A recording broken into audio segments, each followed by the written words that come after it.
All right, let's move to tight ends. Geoff, your favorite position. Where are you going with this one?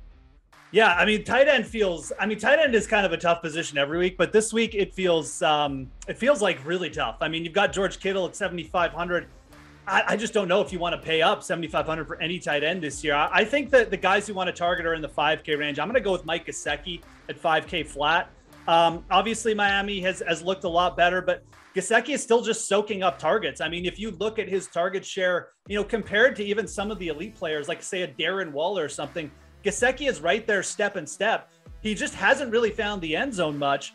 2 touchdowns on the year. He hasn't had a touchdown since like week 7 as well. But guess what? He plays the New York Jets this week. I think that Gesicki at 5K is a player who could easily hit like his ceiling game in this spot. And I don't think he's going to be that highly owned at this price too, because this tends to be a dead zone. People either pay up all the way to the top guy or they pay all the way down to the cheapest. I like Gesicki at 5K. I think the Dolphins probably just roll here against the Jets.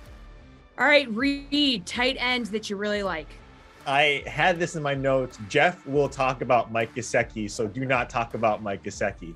I'm going back to that Steelers game for God knows what reason. And Pat Freiermuth at $4,500. This guy's got 4 touchdowns in the last 5 games. Look, if they're just going to keep on passing this guy in the red zone, he's just going to keep on scoring. Doesn't matter if he gets only 2 or 3 catches. This price is at $4,500 and he gets just that same line. He's going to 3x his value, right? Since week 6, he's got 13 red zone targets. And again, it's either Deontay, it's Najee, or is Pat Freiermuth in the red zone. So give me the cheaper of those 3 guys. I think he gets it done again in Tennessee. All right, Matt, tight end that you really like.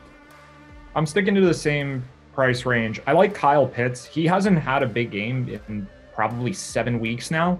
But I just think that this game overall between the Falcons and the 49ers is one that is going to be overlooked because I think most people are assuming that San Fran should be able to win pretty easily. And while I don't necessarily disagree, like if the Falcons are going to keep this close, Kyle Pitts is really one of their main guys. And I just think that this is someone who not too many people are going to play.